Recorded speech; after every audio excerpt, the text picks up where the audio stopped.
On Insight this week, a hostage rescue mission in Manila that went horribly wrong. Hello and welcome to Insight. I'm Gerard Lam. Manila witnessed one of its worst hostage crises as Philippine security forces stormed a bus full of Hong Kong tourists, ending a dramatic hostage rescue mission that unfolded live on global television. Accusatory fingers are pointing at the Philippine police force and authorities for the botched rescue effort which ended in tragedy. What exactly went wrong? Can the Philippines restore confidence in the country's security and the efficiency of its police force?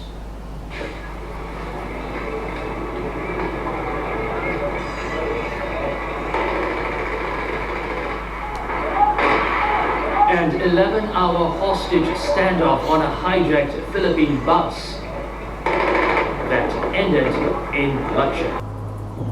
The tragedy unfolded on August 23rd when Rolando Mendoza hijacked a bus full of Hong Kong tourists and 3 Filipinos, demanding to be reinstated to his job in the police force. The disgruntled senior police officer, who was dismissed in 2008 for extortion charges, boarded the tourist bus armed with an M16 rifle on the pretext of getting a ride, but later made clear his demands for his pending case to be dismissed. The Filipino police attempted to negotiate with Mendoza, but as the hours went by, the gunman became impatient and pasted ominous signs on the bus windows, threatening a showdown.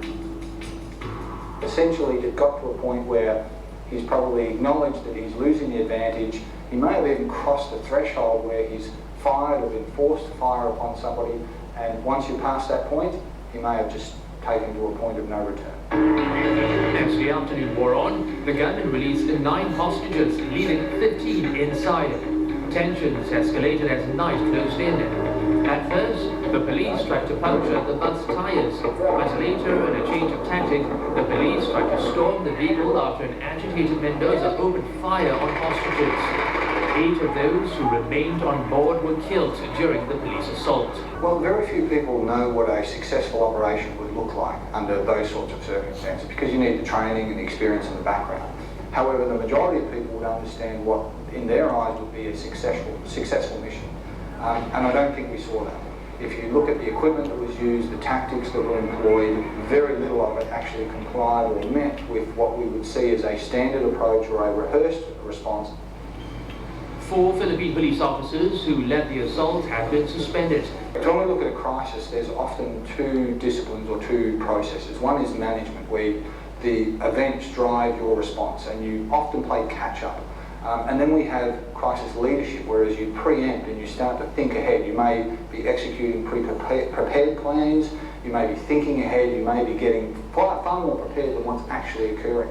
We saw plenty of management of following the events and ticking the boxes, but what we didn't see, and certainly what failed, was that leadership that thought ahead and prepared for what unfortunately became the inevitable.